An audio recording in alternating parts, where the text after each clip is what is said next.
হাতের মধ্যে কতগুলা পাথর নিয়া, কাঁধে 2টা পাথরের বস্তা নিয়া আমার নবীজিকে মারবার জন্যে কাবা চত্বরে পুরা মক্কা নগরী খুঁজে না পেয়ে কাবার দিকে যায়।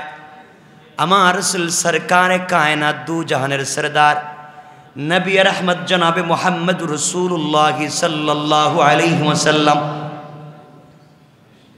হযরতে আবু বকরকে সঙ্গে নিয়ে কাবা চত্বরে আবু বকর বসে আছেন, আর আবু বকরের রানের উপরে আমার নবীজি মাথা রেখে শুয়ে আছেন। নবীজি কোরআন তেলাওয়াত করেন, আবু বকর শোনেন। হযরতে আবু বকর তাকাইয়া দেখেন নিজের রানের উপরে নবীজির মাথাটা মুবারক রেখে শুয়ে আছেন। আবু বকর তাকাইয়া দেখে, একবার আসমানের সূর্যের দিকে তাকায়, আর একবার রাসূলের চেহারা মুবারকের দিকে তাকায়। আবু বকর এই তাকাতে তাকাতে সিদ্ধান্তে উপনীত হলেন, আসমানের সূর্যের চাইতে আমার রাসূলের চেহারা আরো কোটি গুণ বেশি সুন্দর দেখা যায়। আমার বন্ধুগণ, এক পর্যায়ে হযরতে আবু বকর শুনতে পেলেন নবীজি কোরআন তেলাওয়াত করেন। ভালো করে বুঝবেন, নবীজি কোরআন তেলাওয়াত করেন, আবু বকর নিজের কানে শুনেন। হযরত রাসূল পাক হযরতে আবু বকরের রানের উপরে শুয়ে আছেন। কিছুক্ষণ পরে সিদ্দিক আকবর তাকাইয়া দেখেন একজন মহিলা হাতের মধ্যে পাথরের বস্তা নিয়ে আসতেছে, নবীজিকে মারবার জন্য আসতেছে। নবীজিকে বললেন, ইয়া রাসূলুল্লাহ, নির্ঘাত একজন মহিলা আপনাকে মারবার জন্য আসছে, কোনো মহিলা যদি আপনাকে মারে এর চাইতে লজ্জার কিছু হতে পারে না, আপনি বলেন আমি প্রতিবাদ করি। আমার নবীজি বলেন, আবু বকর রে, চিন্তার কোনো কারণ নাই। আল্লাহ রাব্বুল ইজ্জত ওয়াল জালাল বলেছেন, বন্ধু আমার, কোন কাফের, কোন অন্যায়কারী যদি আপনাকে আঘাত করবার জন্য আসে, আপনি যদি আমার কোরআন থেকে তেলাওয়াত করেন, আমি আল্লাহ এই কোরআন তিলাওয়াতের বরকতে কাফের থেকে আপনাকে বাঁচাবার ওয়াদা দিলাম। উম্মে জামিল কাছাকাছি পৌঁছে গেল। আবু বকর বলছেন, ইয়া রাসূলুল্লাহ, সে তো আপনার চাচি, উম্মে জামিল আপনাকে মারবার জন্য আসছে। নবীজি বললেন, ধৈর্য ধরো, আমি কোরআন তিলাওয়াত করি, দেখো তো কি হয়, কি বোঝাতে চাই, একটা ম্যাজিক। হযরতে সিদ্দিক আকবর বসে আছেন, নবীজি কোরআন তিলাওয়াত করেন, সিদ্দিক আকবরের রানের উপরে মাথা রেখে শুয়ে আছেন। উম্মে জামিল হাতের মধ্যে পাথর নিয়ে সোজা আমার নবীর মাথার সামনে দাঁড়াইয়া, একবার সামনে দাঁড়াইয়া আবু বকরকে বলছি, আবু বকর, পুরা মক্কা নগরী খুঁজলাম, কোথাও খুঁজে পেলাম না, তোমার বন্ধু মুহাম্মদ ইবনে আব্দুল্লাহ কোথায়, কোথাও পেলাম না, গেল কই? আবু বকর আশ্চর্য হয়ে গেলেন, বলছে কি, আমি দেখি আমার নবী আমার রানে শুয়ে আছেন, 2টা কান দিয়ে তেলাওয়াত শুনি, আমার নবীজির সামনে দাঁড়ায়া উম্মে জামিল রাসূলকে দেখে না। আল্লাহু আকবার, এর চাইতে আশ্চর্য মুআজিজা নাই, কোন সুবহানাল্লাহ। আবু বকর বলছেন, উম্মে জামিল রে, তোমার বাতিজা, তোমার বিয়াই, তুমি খুঁজো, আমি কেন বলবো? উম্মে জামিল পুরা কাবা ঘর খুঁজলে কোথাও পেল না, আবার নবীজির সামনে দাঁড়াইছে। নবীজির সামনে দাঁড়াই আবু বকরকে বলছে, আবু বকর, পুরা কাবা ঘর খুঁজলাম, কোথাও দেখি নাই, তুমি একা একা বসে কি করো? চলে যাচ্ছি, খবর করে দিলাম, খবরদার তাকে বলে দিও, হাতের মধ্যে পাথর, বস্তার মধ্যে পাথর, মক্কায় কোথাও পাইলে তাকে ছাড়ব না, মেরে ফেলবো, খবর তুমি তাকে পৌঁছায়া দিও। আবু বকর আশ্চর্য হয়ে চিন্তায় পড়ে গেলেন, বলে কি আমার নবীরে নাকি মারবে? নবীজি আমার সামনে, তার চোখের সামনে দেখে না, হ্যাঁ নাকি মারবে? আল্লাহ বলেন, উম্মে জামিল, তুই কৌশল করছিস আমার বন্ধুরে মারবে, আর আমি কৌশল করছি বাঁচাইয়া দিব। আল্লাহু আকবার। এজন্য আমার আল্লাহ কোরআনে কারীমের ভিতরে আমার আল্লাহ বলছেন, আমার আল্লাহ জানাইয়া দিলেন, ওয়া মাকারু ওয়া মাকারাল্লাহ ওয়াল্লাহু খায়রুল মাকিরিন।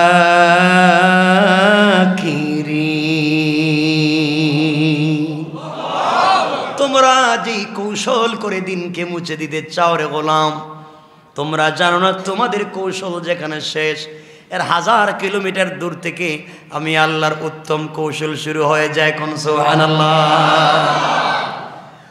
জামিল পাথর নিয়ে চলে গিয়েছে। এবার হযরতে আবু বকর জড়াইয়া নবীজিকে ধরে কাঁদতেছেন আর বলছেন, ইয়া রাসূলুল্লাহ, বলেন না ব্যাপারটা কি? আপনি কোরআন শরীফ পড়েন, আমি কান দিয়ে শুনি, আপনি আমার রানে শুয়ে আছেন, আমি চোখ দিয়ে দেখি। উম্মে জামিল আপনার সামনে দাঁড়াইয়া আমাকে দেখে, আপনাকে দেখে না, ব্যাপার কি? নবীজি জানাইয়া দিলেন, ও আবু বকর, আমার আল্লাহ আমাকে জানিয়ে দিয়েছেন, কোন কাফের, কোন অন্যায়কারী, কোন জালেম যদি আমাকে আঘাত করবার জন্য আসে, ওই সময়ে যেন আমি আমার আল্লাহর কোরআন থেকে তেলাওয়াত করি। আল্লাহ জানাইয়া দিয়েছেন, হিজাবাম মাসতুরা, আকাশ থেকে একটা গোপন পর্দা পাঠায়া ওই কাফের আর আমার মধ্যখানে আজীবনের মতো পার্টিশন সৃষ্টি করে দেয়। আল্লাহু আকবার বলেন। কষ্ট হচ্ছে না তো? 10:30 হয়ে যাচ্ছে, কিন্তু আপনাদের কষ্ট দিয়ে কথা বলার কোনো যৌক্তিকতা আমার কাছে নাই। রাত হলে তো আপনাদের ঘুমাইতে হইব, আর আমারও ঠাকুরগাঁও যাইতে হইব প্রোগ্রামে। কথাগুলো শুনেন কি বলতে চাই। রাসূল সাল্লাল্লাহু আলাইহি ওয়াসাল্লাম এখন দ্বীনের দাওয়াত দিচ্ছেন। কিসের দাওয়াত দিচ্ছেন? দ্বীনের দাওয়াত দিচ্ছেন। কেউ গালি দেয়, কেউ রাসূলের কথা শুনে, এভাবে চলতে আছে। সর্বপ্রথম মুসলিম হয়েছেন কে? হযরত খাদিজাতুল কুবরা। নবীজি এরপরে একবার নিজের বন্ধুর কাছে দাওয়াত পৌঁছালেন। তার বন্ধু ছিল একজন হযরত আবু বকর সিদ্দিক। আবু বকর বলেন, মুহাম্মদ বলছে আমার বন্ধু, এ কথা কি আর জানার দরকার আছে? আমিও কালিমা পড়ে মুসলমান হয়ে গেলাম। জওয়ানদের মধ্যে নবীজি বাসায় আসলেন। আয়েশা দেখেন চাচাতো ভাই আলী বসে রয়েছে, বাচ্চা মানুষ, পিচ্ছি। আলী তো এমনি খাটো, খাটো বুঝেননি, বাইকটা। আলী এমনিতেই খাটো মানুষ, এজন্য আলীকে মাঝে মাঝে ওমর এবং আবু বকর বলতেন। আরেক কথা, ওমর এবং আবু বকর মাঝে মাঝে আলীরে বলতেন, লাউ খান আলী ফলাম। কত কথা মনে পড়ে গেল। এই হযরতে আলী পিচ্ছি মানুষ। নবীজি বলছেন, আলী ব্যাপার কি? বলে, কি আপনি চুপি চুপি খাদিজাকে বললেন, আপনি চুপি চুপি আবু বকরকে বললেন, আমারে কিছু বলেন না কেন? নবীজি বলছেন, ব্যাপার তো এটাই যে আমি কালিমার দাওয়াত দিচ্ছি আল্লাহর পক্ষ থেকে, নবী এবং রাসূল। আলী বলছেন, আপনি আমার চাচাতো ভাই, আমারও গোপন করছেন কেন? আমারও হাতটা নেন, কালিমা পড়াইয়া মুসলমান বানায় নেন। বাচ্চাদের মধ্যে প্রথম মুসলিম হযরতে আলী কাররামাল্লাহু ওয়াজহা। মনে থাকবে তো কথাগুলা? নবীজি দ্বীনের দাওয়াত দিচ্ছেন। আমি যতটুকুনি বলি আয়াত পর্যন্ত গিয়ে রেখে দিব। এবার আল্লাহ বলছেন নবীজিকে দাওয়াত দেন। নবীজি দাওয়াত দিচ্ছেন। আমি আল্লাহ বলছেন, দুই জিনিস দিলাম, একটা হলো আবু তালেব আর একটা হলো খাদিজা। দাওয়াত দিচ্ছেন। কিছুদিন দাওয়াত দেওয়ার পরে হযরতে আবু তালেব, হযরতে খাদিজাতুল কুবরা রাদিয়াল্লাহু তাআলা আনহা এবং আবু তালেব ধারাবাহিকভাবে একই বৎসরে দুজন ইন্তেকাল করলেন। কি করলেন? আবু তালেব এবং খাদিজা। নবীজি এখন দেখলেন ঘরে বাইরে বিপদ, সারাদিন বাইরে কষ্ট পেয়ে ঘরে আসলে খাদিজার চেহারা দেখলে সব দূর হয়ে যায়। খাদিজা এমন স্ত্রী ছিলেন, রাসূল পাক সাল্লাল্লাহু আলাইহি ওয়াসাল্লাম বলছেন, আমি সারাদিন কষ্ট করে মানুষের মারধর খাইয়া দ্বীনের দাওয়াত দিয়া গভীর রাত্রে দরজায় এসে একবার নখ দিয়ে বলছি, খাদিজা, কথা শেষ করতে পারি নাই, দরজা খুলে খাদিজা আমার কপালে চুম্বন দিয়েছে। আল্লাহু আকবার। কেমন স্ত্রী ছিলেন খাদিজাতুল কুবরা। নবীজি বলতেন, তুমি ঘুমাও না কেন? তোমার তো বয়স হয়ে গেছে। খাদিজাতুল কুবরা বলতেন, স্বামী, আপনাকে বাহিরে রেখে আমার মন কি আর বিছানায় পড়ে থাকবে? আপনি আসতেছেন না, কখন আমাকে ডাকবেন? আমি আমার কানটা দরজার সঙ্গে লাগায় বসে থাকি, আমার স্বামী আমাকে দুইবার ডেকে যেন কষ্ট না পায়। আল্লাহু আকবার। কেমন ছিল তাদের আদর্শ, কি শিষ্টাচার, কি উত্তম খলক দিয়েছিলেন রাসূল। এই খাদিজাকে নিয়ে লম্বা কথা আছে। তিনি ইন্তেকাল করলেন। রাসূল সাল্লাল্লাহু আলাইহি ওয়াসাল্লাম চাচা আবু তালেব ইন্তেকাল করলেন। আল্লাহর কাছে নবীজি বলছেন, আল্লাহ, তুমি আমারে বললা, আমার কষ্ট দূর করছো খাদিজার মাধ্যমে এবং আবু তালেবের মাধ্যমে তুমি বলছো আমার কষ্ট দূর করেছো।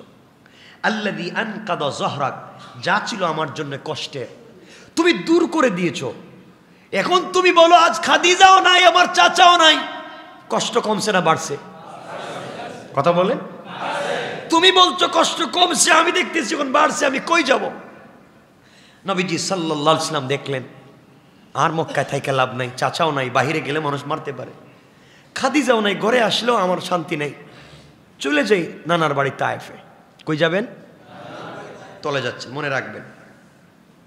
গতকালকে এক তাফসিরে বলেছি, সূরা আলী ইমরানের শেষ পৃষ্ঠার 2-3টা আয়াতে আল্লাহ বলছেন যারা হিজরত করে, হিজরতের মাধ্যমে আল্লাহ 3 জিনিস দেন। একটা হচ্ছে বিনা হিসেবে জান্নাতের ফয়সালা, 2 নাম্বার দুনিয়ার জমিনে কর্তৃত্ব এবং ক্ষমতা, 3 নাম্বার হচ্ছে ইজ্জত এবং সম্মান। আল্লাহ বলছেন যারা দ্বীনের জন্য হিজরত করে আমি 3টা জিনিস তার জন্য রিজার্ভ করে রেখে দিই। সুবহানাল্লাহ বলেন। নবীজি সাল্লাল্লাহু আলাইহি ওয়াসাল্লাম চিন্তা করলেন এই দেশে থাইকা লাভ নাই, জায়গা নানার বাড়ি তায়েফের দিকে ছুটলেন একা একা, সাথে একজনকে নিছেন। কথাগুলো বুঝবেন কতটুকুন কষ্ট পেলে একজন মানুষ বাড়ি ছেড়ে দিতে পারে। আমার নবীজি এখন সব ছেড়ে চলে যাচ্ছেন। তায়েফে যাওয়ার পরে মানুষের কাছে বললেন, শোনো, নানার বাড়ি এসেছে, আমি তোমাদের আত্মীয়, তোমরা কালিমা পড়ো, মুসলমান হয়ে যাও, আসলিম তাসলাম, শান্তিতে থাকবা।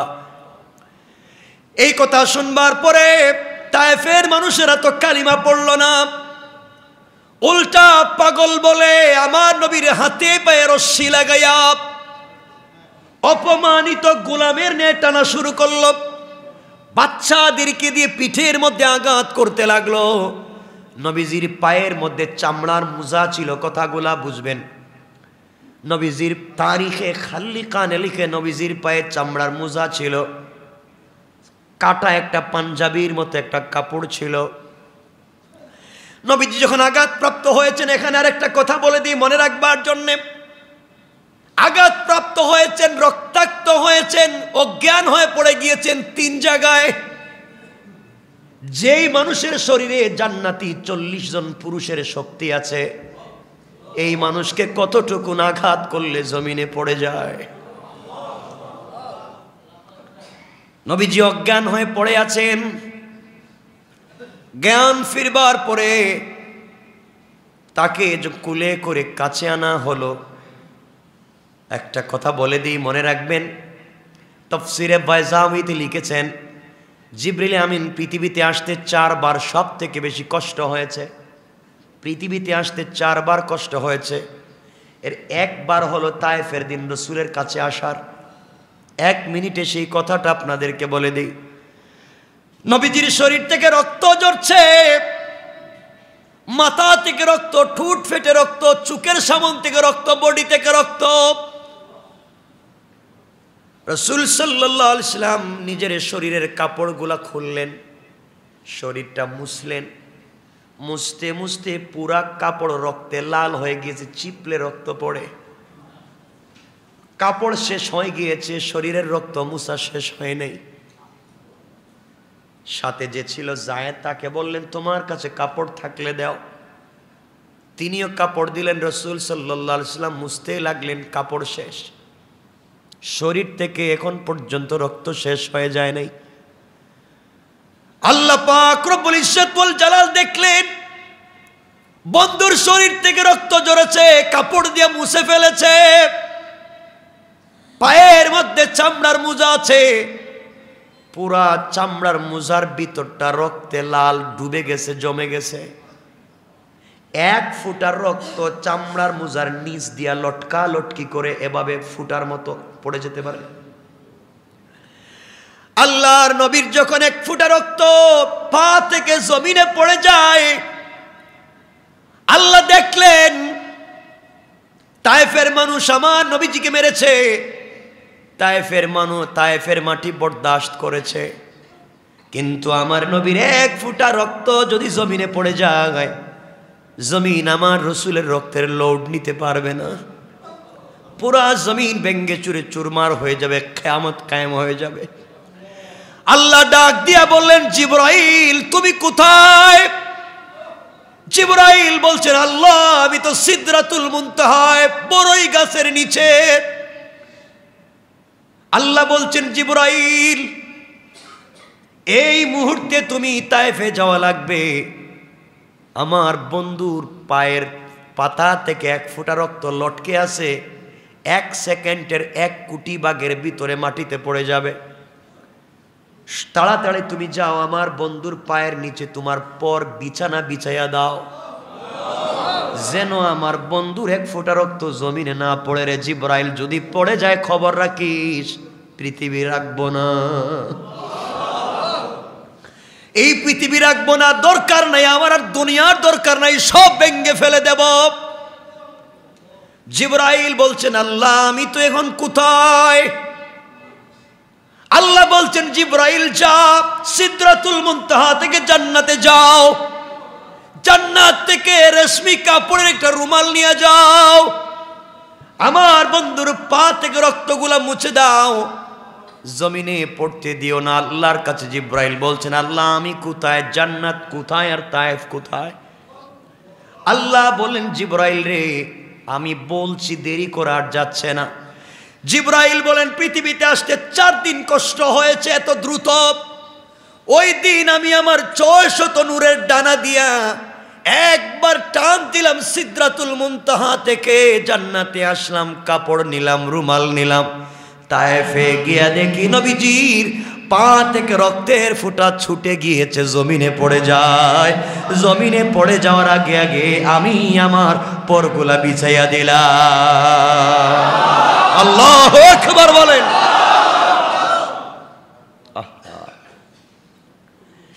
এই নবীজি এবার চিন্তা করলেন আহারে তায়েফের মানুষও আমাকে মারল, তায়েফের মানুষ আমাকে আঘাত করেছে, কই যাব, কোথায় যাব? বাড়িতে গিয়ে লাভ নাই, কেউ নাই, খাদিজা নাই, তায়েফেও কেউ নাই, নানার বাড়িতে কেউ আমাকে রাখলো না, কই যাব? চলে যাই উম্মে হানির বাড়িতে। উম্মে হানিকে লম্বা আলোচনা। উম্মে হানিকে আব্দুল্লাহ একবার গিয়েছিলেন গোলাম কিনতে, দাস কিনতে, ওই জায়গা থেকে এক মহিলাকে কিনেছিলেন যার মেয়ের নাম, যাকে উম্মে হানি বলে ডাকা হতো তার মেয়ের নামে।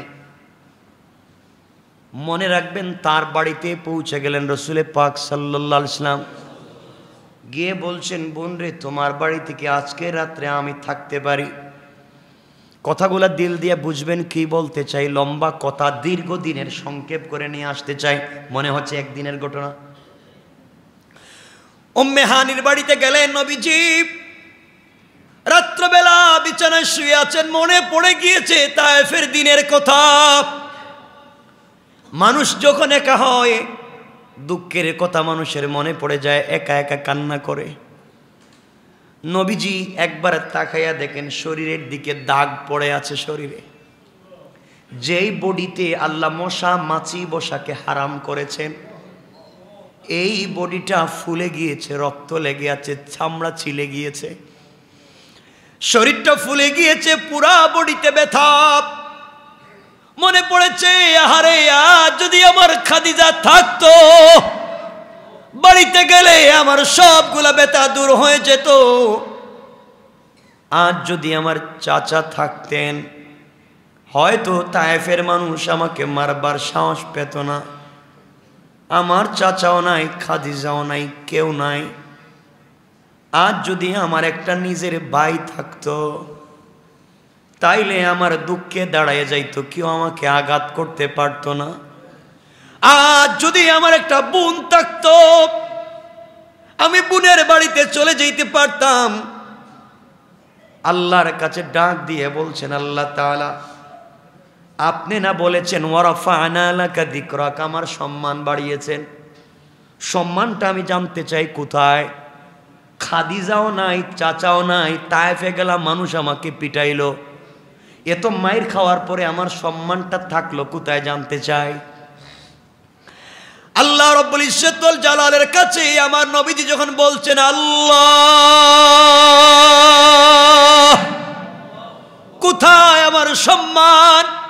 আপনারা বলেছেন আমার ইজ্জত বাড়িয়েছেন, কোথায় কিচ্ছু নাই। নবীজির এই কথা আল্লাহ সহ্য করতে পারলেন না, জিবরিল আমিনকে পাঠায় দিলেন, জিবরাইল যাও, বন্ধুকে সম্মান দিয়েছি বুঝে পাচ্ছে না, আজই বন্ধুকে দুনিয়ার সব থেকে বেশি সম্মানিত আমি আল্লাহ করতে চাই। জিবরাইল আসলেন, ঘুম থেকে উঠালেন, নবীজি ঘুম থেকে উঠলেন। জিবরাইল বলছেন, ইয়া রাসূলুল্লাহ, আনা জিবরাইল। ভাই তুমি কেন আসছো, কেন এখন আসছো বলো, এত নির্যাতন বুক করার পরে। জিবরাইল বলছেন, ইয়া রাসূলুল্লাহ আপনি উঠেন, আপনাকে নিয়ে যাওয়া লাগবে কাবা চত্বরে। জিবরিল আমিন রাসূল পাককে নিয়ে গেলেন, কাবা চত্বরে শোয়া দিলেন, জমজমের পানি হাতে নিলেন, সিনা চাক করলেন, বুক কাটলেন। আলাম নাশরাহ লাকা সাদরাক, আপনার বুকটাকে আমি কাটি নাই, কাটা হলো। জিবরিল আমিন বুকটা কাটলেন, বুকের ভিতর থেকে কি যেন বের করলেন, জমজমের পানি দিয়ে ধুইয়া ভিতরে ঢুকাইয়া দিলেন। জান্নাত থেকে ইলম এবং হিকমত আনলেন, ইলম এবং হিকমত এনে বুকের ভিতরে লাগাইয়া আবার লাগাইয়া দিলেন। সুবহানাল্লাহ বলেন। এবার নবীজিকে বলছেন, জিবরাইল বলছেন, ইয়া রাসূলুল্লাহ আপনি বলেন তো ভাল লাগে কিনা। নবীজি বলছেন, জিবরাইল রে কি তুমি করলা, আমার বুকের ভিতরে কি ঢুকাইয়া দিয়েছো, আমি তো বুঝতে পারতেছি না কি তুমি দিয়েছো, সাথে সাথে আমি যেন জান্নাতে একটা শান্তি পাইতেছি। এবার জিবরাইল বলছেন, ইয়া রাসূলুল্লাহ, ইয়া হাবিবাল্লাহ, এখান থেকে আপনাকে নিয়ে যাব বাইতুল মুকাদ্দাস বা বাইতুল মাকদিস, আপনাকে ওখানে নিয়ে যাব। আপনি নাকি বলেছেন সম্মান কোথায়, আপনি বুঝতে পারতেছেন না। জিবরিল আমিন রাসূল পাককে নিয়ে গেলেন বাইতুল মুকাদ্দাসে। আল্লাহ পাক আগে থেকে ওখানে গোটা দুনিয়ার আদম থেকে ঈসা পর্যন্ত সমস্ত পয়গম্বরদেরকে একত্রিত করে রেখে দিয়েছেন। নবীজি সাল্লাল্লাহু আলাইহি ওয়াসাল্লাম ওখানে পৌঁছে গেলেন, সকল নবীরা হাজির। 2 রাকাত সালাত পড়তে হবে, কে ইমামতি করবেন? কেউ বলছেন বাবা আদম আপনি তো সকলের বাপ, আপনি ইমামতি করেন। কেউ বলছেন ইব্রাহিম আপনি পড়েন, আপনার মিল্লতের বাপ, আপনি ইমামতি করেন। কেউ বলছেন ঈসা আপনি ইমামতি করেন। আল্লাহ জানাইয়া দিলেন, জিবরাইল সবাইকে জানাইয়া দাও আমার বন্ধু ওয়ারাফানা লাকা যিকরাক, সম্মান কতটুকুন দিয়েছি বুঝাতে চাই। আদম থেকে ঈসা নবী পর্যন্ত সকল পয়গম্বরেরা আজকের দিনে হবে মুসল্লি, আর আমার বন্ধু হাবিবুল্লাহ হবে আজকের দিনের ইমাম। ওয়ারাফানা লাকা যিকরাক, বন্ধু সম্মানটা তো আমি বাড়াইয়া দিচ্ছি। কে দিচ্ছেন বাড়াইয়া? আল্লাহ। এখন নামাজ শেষ হলো, নবীজি উপর দিকে উঠতে লাগবেন, উপর দিকে যেতে থাকবেন। এখন যাবেন এই ওয়ারাফানা লাকা যিকরাক সিদরাতুল মুনতাহা পর্যন্ত যাওয়ার পরে কি হবে, এটা লম্বা এক আলোচনা। আমার 11টার ভিতরে এমনি আমি বুঝতেছি দেরি হয়ে যাচ্ছে, শেষ করতে হবে। সুতরাং এখান থেকে যে আলোচনা শুরু হবে এটা আরো বিশাল লম্বা। নবী যখন উঠতে থাকবেন প্রথম আসমানের গেটে যাবেন, জিবরাইল নিয়ে যাবেন। জিবরাইল নিয়ে যাওয়ার পরে প্রথম আসমানের গেটে সালাম দিবেন। প্রথম আসমানের প্রহরীরা বলবে আপনি কে? আমি জিবরাইল। তো জিবরাইল তো এখানে আসছেন কেন? গেটটা খোলো দাও না, আমি একটু উপরে যাব। তো আপনি এদিকে আসছেন কেন? গেট খোলা যাবে না। কেন? আল্লাহ আসমান সৃষ্টি করার প্রথম দিন থেকে নিয়ে আসমানের প্রথম গেট থেকে নিয়ে সিদরাতুল মুনতাহার গেট পর্যন্ত নিজের কুদরতের মাধ্যমে লাল গালিচা বিছিয়ে দিয়েছেন। আল্লাহ স্ট্রাকচার ডিজাইন করে রেখে দিয়েছেন। জান্নাতুল ফিরদাউস থেকে কাঁচা ফুল এনে ছিটিয়ে দিয়েছেন। সব জায়গা সুন্দর করেছেন। তার বন্ধু হাবিবুল্লাহকে তার বাড়িতে যেদিন দাওয়াত করবেন সেই দিন দরজা খুলে দেওয়া হবে। আর দুনিয়ার কারোর জন্য দরজা খুলে দেওয়া হবে না, একমাত্র তার সম্মানের জন্য। জিবরাইল বলছেন যার জন্য এত কিছু করেছো তিনি আমার সাথে আছেন। যার জন্য এত কিছু করছো তোর আমার সাথেই। নবীজি উঠলেন, সবাই সালাম দিলেন। নবীজি ওখানে গিয়ে মুচকি মুচকি হাসতেছেন। জিবরাইল বলছেন হাসেন কেন? আপনারা কাঁদতেছিলেন, আপনারা কষ্টের মধ্যে ছিলেন, আপনাকে আমি নিয়ে আসলাম, এখন হাসেন কেন? নবীজি বলছেন, জিবরাইল হাসবো না? আল্লাহ যে আমাকে এতটুকুন ভালোবাসে আমি জানি না। আমি প্রথম আসমানে এসে দেখি প্রথম আসমানের গেট ডিজাইন যা করেছে সব স্ট্রাকচারাল ডিজাইন আমি মোহাম্মদ নাম দিয়া করেছে, নাম দিয়া। আল্লাহু আকবার বলেন। এত ভালোবাসে তো জানে না, এত ভালোবাসা। নবীজি উঠবেন, যাবেন, কোন কোন জায়গায় কি কি দেখবেন, এটা লম্বা একটা ঘটনার মতো একটা আলোচনা। সুতরাং আমি যে জিনিসের দিকে নিয়ে যেতে চাই আপনাদেরকে, আর আমরা ওদিকে নিয়ে যেতে চাই না।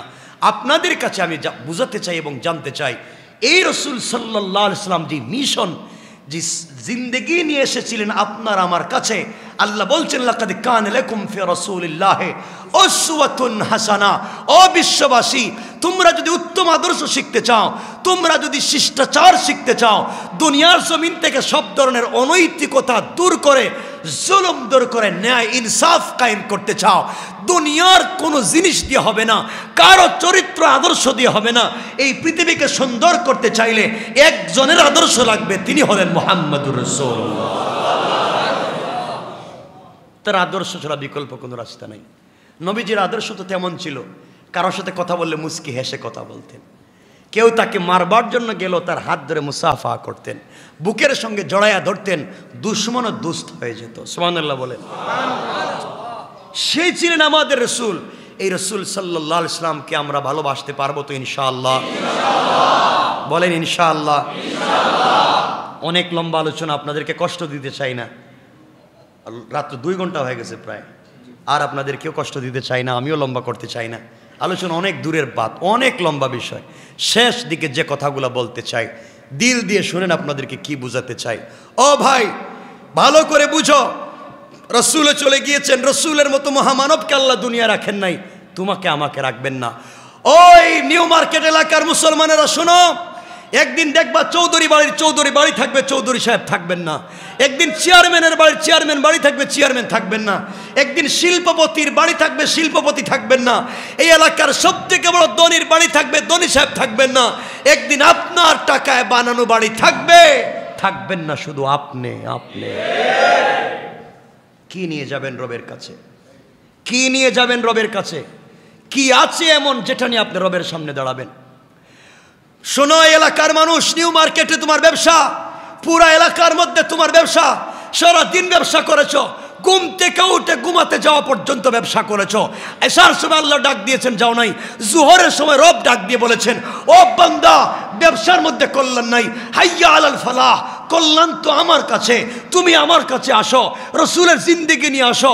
মসজিদে গেলে না, রব তো আসরের সময় ডাকলো, মাগরিবের সময় ডাকলো, একবারও রবের কাছে গেলে না। সারা দিন ব্যবসা করতে করতে রাত্রি 8টার সময় দোকান লাগাইয়া যখন বাড়িতে যাইবা, ক্যাশের বাক্স খুলেছ, বাক্স খুলে টাকা গুনতে গিয়েছ। আজকে নিউ মার্কেটে কি ব্যবসা করেছো, এই এলাকায় কি টাকা বিজনেস করেছো, টাকা গোনার জন্য ক্যাশের বাক্স খুলে হাত দিয়েছো, টাকা গনবে। বুকা হয়তো তুমি জানো না, তোমার ক্যাশের বাক্সের ভিতরে আজরাইল বসা। আজরাইল আল্লাহ কি বলছে, আল্লাহ শিখাও আত্রুক, ওরে ছেড়ে দিব না ধর্ম। ও বলে টাকা তার, ও বলে বিজনেস তার, ও বলে সব তার, তুমি বলো ওরে ছেড়ে দিব না ধর্ম। আল্লাহ কয় টাকায় হাত দিছে, গনতে দিস না, একটা থাপ্পড় দে, দেখবে ব্রেইন স্ট্রোক হয়নি। দোকানেই ব্রেইন স্ট্রোক। তুমি আমেরিকা চলে যাচ্ছ, ইংল্যান্ডে চলে যাচ্ছ, কানাডা চলে যাচ্ছ, তোমার পাসপোর্টে ভিসা লেগেছে, দুনিয়ার সবার কাছ থেকে বিদায় নিয়েছ, তোমার বন্ধু বান্ধব ব্যবসায়ীদের কাছ থেকে বিদায় নিয়েছ, কত দূরের সম্পর্কের মানুষের কাছ থেকে বিদায় নিয়েছ। যাকে তুমি ভুলে গেলে সে তো রব। সবার কাছ থেকে বিদায় নিয়া ব্যাগেজ লাগেজ একত্রিত করে আগামীকালকে শাহজালাল আন্তর্জাতিক বিমানবন্দর থেকে সকাল 10টায় তোমার ফ্লাইট, পাসপোর্টটা তুমি বালিশের নিচে রাইকা সবার কাছ থেকে বিদায় নিয়ে রেডি, আগামীকালকে সকালে তুমি চলে যাবে ইউরোপ আমেরিকা। তুমি জানো না বুকা, হইতে পারে তোমার বালিশের নিচে আজরাইল বসা, ঘুমের ভিতরেই হার্ট অ্যাটাক করে মরে যেতে পারে। কিসের দুনিয়া? রব এজন্য বলেছেন, ইয়া আইয়ুহাল ইনসান মা গাররাকা বিরব্বিকাল কারীম, এই মানুষ তোদের কি হয়েছে, কে তোদেরকে ধোঁকা দিয়েছে আমার মতো মহান রব থেকে? অথচ আল্লাযী খালাকাকা, আমি তোমাদেরকে তৈরি করেছি। রব থেকে দূরে যাইও না। আল্লাহর ওয়াস্তে দু হাত জোড় করে আপনাদের কাছে বলছি, ও যুবক ভাই যারা আছো এখানে, আমার কথা যত দূর পর্যন্ত যাচ্ছে, দু হাত জোড় করে তোমাদের কাছে বলছি, আমিও তোমাদের মতো যুবক আর তরুণ। আমিও চাইলে দাড়ি কেটে ফর্ম শেভ করে রাস্তা দিয়ে হেঁটে গেলে মনে হবে আমি এসএসসি পরীক্ষা দিতে যাই। আমি তোমাদের কাছে যে মেসেজ দিয়ে যেতে চাই, যুবক দু হাত জোড় করে বলে দিচ্ছি, তুমিও প্রেম করো। তোমার গার্লফ্রেন্ড আছে যার জন্য জিন্দেগি নষ্ট করে দিচ্ছ, আরে বোকা, তুমিও প্রেমিক, আমিও প্রেমিক, আমিও প্রেম করি, তুমিও প্রেম করো। যুবক তোদেরকে বলছি, তোমরা যেই মেয়ের সাথে প্রেম করো, যার সাথে প্রেম করে পড়ালেখা বাদ দিয়েছ, যার সাথে প্রেম করে সারা রাত টেলিফোনে কথা বলো, বোকা, হয়তো তোমার গার্লফ্রেন্ডের চেহারা স্মার্ট, তার চেহারা বিউটিফুল, তার বডি এক্সট্রা অর্ডিনারি করা, দেখলে তুমি পাগল হয়ে যাও। কসম রব্বে পাকের জাতের, যার প্রেমে পাগল হয়ে রাত্রবেলা না ঘুমে টেলিফোনে কথা বলো, আজ যদি ওই মেয়েটা মইরা যায়, কসম রব্বে পাকের জাতের 72 ঘন্টার ভিতরে তার চামড়ার থেকে বের হবে পোকা। কি করলা তুমি জিন্দেগিতে? ভাই তোমাদের পায়ে ধরে বলছি, তুমি যার সাথে প্রেম করো, যার সাথে প্রেম করে পড়ালেখা বাদ দিয়েছ, যার সাথে প্রেম করে ফেন্সিডিল ইয়াবা ধরেছ, যার সাথে প্রেম করে বিজনেস করে সব টাকা মা বাপকে না দিয়ে তার বাড়িতে দিয়েছ, তুমি জানো না ওই মেয়ে যদি ঘুম থেকে উঠে তোমার থেকে স্মার্ট, তোমার থেকে টাকাওয়ালা আর একটা যুবককে পেয়ে যায়, হয়তো তোমাকে ভুলে যেতে 1 মিনিটও লাগবে না। তোমাকে কে ধোঁকা দিয়েছে রব থেকে ফিরে আসবার? এজন্য প্রেম করো রসুলের সঙ্গে, প্রেম করো আল্লাহর সঙ্গে। রব তো বলেছেন আমিও তো প্রেম করি, তোমরা এই বুকা জায়গায় প্রেম করো কেন? রব বলেছেন আমিও প্রেম করি, রব তো বলেছেন আমার রসুলের সঙ্গে প্রেম করেন। মাঝে মাঝে ডাক দিয়েছেন, ইয়া আইয়ুহাল মুদ্দাসসির, ইয়া আইয়ুহাল মুজাম্মিল, কুম ফাআনজির, ওয়া রাব্বাকা ফাকাব্বির, ওয়া সিয়াবাকা ফাতাহহির, ওয়া চাদরওয়ালা চাদর খোলো, কম্বলওয়ালা কম্বলের নিচ থেকে বের হও। ও হাবিবুল্লাহ বন্ধু, তুমি খাদিজার সঙ্গে কম্বলের নিচে, আয়েশার সঙ্গে কম্বলের নিচে, আমি রব আল্লাহ আরশ ইস্তাওয়া, আরশে একা একা ভাল লাগে না বন্ধু, কম্বলের নিচ থেকে বের হও। আমি তো ঘুমাই না, লা তাখুযুহু সিনাতুম ওয়ালা নাওম, আমি তোমার প্রেমে পাগল হয়ে ঘুমাই না। একটাবার ঘুম থেকে উঠো, কম্বল ছাড়ো, ঠান্ডা পানি দিয়ে ওযু করে সিজদায় পড়ে যাও, আমি রব আরশে আজিমে থাকবো না, সাথে সাথে তোমার ঘরের দরজায় হাজির হয়ে যায়, হাজির। রব তো তার নাম। আবারও তোমাদেরকে বলছি ভাই, সেই রব থেকে কে ধোঁকা দিয়েছে, কে তোমাকে ধোঁকা দিল সেই রবকে ভুলে যাওয়ার? এই জন্য আমার শেষ কথা, কাটায় কাটায় 11টা, আমার শেষ কথা, রসুলের জিন্দগির শেষ কথা, আসসালাতু আলা ওয়াক্তিহা, আসসালাতু আলা ওয়াক্তিহা, আসসালাতু আলা ওয়াক্তিহা। ও ভাই তোমাদের পায়ে ধরে বলছি, আমি খারাপ হতে পারি, আমার কথাটা খারাপ না, আমি নির্লজ্জ বেহায়া চরিত্রহীন হতে পারি, আমার কথা খারাপ না, তোমাদের পায়ে ধরে বলছি, যেখানে যে অবস্থায় থাকো নামাজকে ভুলে যাইও না, নামাজকে ভুলে যাইও না। যে আমার শেষ কথা আজকের, ও ভাই তুমি বন্ধুদের পাল্লায় পড়ে সিনেমা হলে গিয়েছো, সিনেমা হলে সিনেমা দেখতেছ, নাচ গান চলছে, সবার সঙ্গে তুমিও আনন্দ উল্লাস করতেছো, আজান হয়ে গিয়েছে, রব বলেছেন হাইয়া আলাল ফালাহ। ও বান্দা, সিনেমার মধ্যে শান্তি নাই, কল্যাণ তো আমার কাছে। তোমার পায়ে ধরে বলছি, সিনেমা হলে সিনেমা দেখতেছো, নামাজের সময় হয়ে গিয়েছে, ওখানে নামাজ দাঁড়িয়ে যাও, ওখানে নামাজ দাঁড়িয়ে যাও। তোমাকে বলছি না সিনেমা হল থেকে বের হয়ে আসো, তা তোমাকে বললেই তুমি বের হবে না। আমি কি বলতে চাই দেখো, ও ভাই তোমাকে বলছি, বন্ধুদের পাল্লায় পড়ে মদের বারে গিয়েছ, মদ খেয়ে উলঙ্গ নারীরা নাচানাচি করতেছে, নাচানাচি হচ্ছে, উন্মাদ হয়ে গিয়েছে, তুমিও ওখানে গিয়েছ, মদের বোতল হাতে নিয়েছ, হঠাৎ আওয়াজ এসছে হাইয়া আলাল ফালাহ। ও বান্দা, মদের বোতলে কল্যাণ নাই, কল্যাণ তো আমার কদমে সেজদায়। তোমার পায়ে ধরে বলছি, মদের বোতলটা রাইখে দাও, ওখানে নামাজে দাঁড়িয়ে যাও। আগে নামাজ, এরপর অন্য কাজ, আগে নামাজ, এরপর অন্য কাজ। বন্ধুদের পাল্লায় পড়ে ইয়াবার ট্যাবলেট হাতে নিয়েছ, তোমার হাতে ইয়াবা ট্যাবলেট, ইয়াবার প্যাকেট তোমার হাতে, হঠাৎ আজান হয়েছে হাইয়া আলাল ফালাহ। ও বান্দা, কল্যাণ আমার কাছে, পকেটে রাইখা দাও, ইয়াবার ট্যাবলেটটা পকেটে রাইখা দাও, আগে নামাজে দাঁড়াইয়া যাও, আগে নামাজে দাঁড়াইয়া যাও, আগে নামাজে দাঁড়াইয়া যাও। ও ভাই, তোমাকে আবারও বলছি, বন্ধুদের পাল্লায় পড়ে জেনা করেছো, জেনা বদমাইশি করেছো, নামাজের সময় হয়ে গিয়েছে, ওখানে পবিত্র হয় নামাজে দাঁড়িয়ে যাও। আবারও বলছি, নামাজ পড়ো। যদি তোমার পরনে পাঞ্জাবি থাকে, পাঞ্জাবি পরে নামাজে দাঁড়িয়ে যাও। পাঞ্জাবি যদি না থাকে, একটা শার্ট পরে নামাজে দাঁড়িয়ে যাও। শার্টও যদি না থাকে, একটা টি শার্ট পরে নামাজে দাঁড়িয়ে যাও। টি শার্টও যদি তোমার না থাকে, একটা সেন্ডু গেঞ্জি পরে তাও তুমি নামাজে দাঁড়াও। তোমাদের পায়ে ধরে বলছি, গেঞ্জিও যদি না থাকে, খালি গায়ে তাও নামাজে দাঁড়াও। মাথায় যদি টুপি না থাকে, টুপি ছাড়া নামাজে দাঁড়াও। বন্ধু, যদি তোমার পরনে পায়জামা থাকে, পায়জামা পরে নামাজে দাঁড়াও। পায়জামা যদি না থাকে, একটা প্যান্ট পরে নামাজে দাঁড়াও। প্যান্টও যদি তোমার না থাকে, একটা 3/4 পরে নামাজে দাঁড়াও। তাও যদি তোমার না থাকে, হাঁটু থেকে নাভি পর্যন্ত ঢাকো, তাও তুমি নামাজে দাঁড়াও। হাঁটু থেকে নাভি পর্যন্ত ঢাকবার কাপড়ও যদি না থাকে, খালি গায়ে খালি মাথায়, তাও তুমি নামাজে দাঁড়াও। অজুর ব্যবস্থা থাকলে অজু করে নামাজে দাঁড়াও। অজুর ব্যবস্থা না থাকলে তায়াম্মুম করে নামাজে দাঁড়াও। তায়াম্মুমের যদি ব্যবস্থা না থাকে, বিনা অজুতে বিনা তায়াম্মুমে খালি গায়ে যেখানে যে অবস্থায় আছো, তাও তুমি নামাজে দাঁড়াও। আমার বিশ্বাস, রব তো বলেছেন, ইন্না সলাতা তানহা আনিল ফাহশাই ওয়াল মুনকার। এই সালাতই একদিন তোমাকে সকল অশ্লীলতা থেকে বাঁচাইয়া বাঁচাইয়া ইনশাআল্লাহ আল্লাহ পর্যন্ত পৌঁছায় দিবে, পৌঁছায় দিবে। আল্লাহ আমাদের সবাইকে কবুল করো। আমার কথায় কষ্ট পেয়ে থাকলে ক্ষমা চাই। আউয়ালান যা বলেছি, আমাকে আমল করবার তৌফিক দান করুন। আখিরান আমরা সবাই যেন দ্বীনের পথে চলতে পারি। আল্লাহুম্মা লাকাল হামদু কুল্লুহু ওয়া লাকাশ শুকরু কুল্লুহু, নাসআলুকাল খায়রা কুল্লুহু ওয়া নাউযু বিকা মিন শাররি কুল্লিহি, ইন্নাকা আলা কুল্লি শাইইন কাদির। আসসালামু আলাইকুম ওয়া রাহমাতুল্লাহি ওয়া বারাকাতুহু।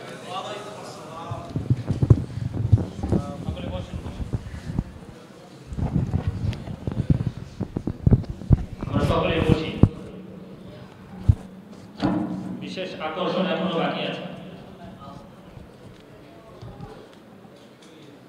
আসসালামু আলাইকুম।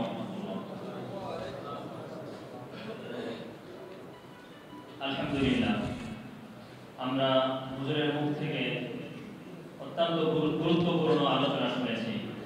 সিরাত বিষয়ে এত সুন্দর আলোচনা করেছেন, যেটা আমার মনে হয় আমি সহ অনেকেই এর আগে কখনো শুনি নাই, ঠিক কিনা? তো এরকম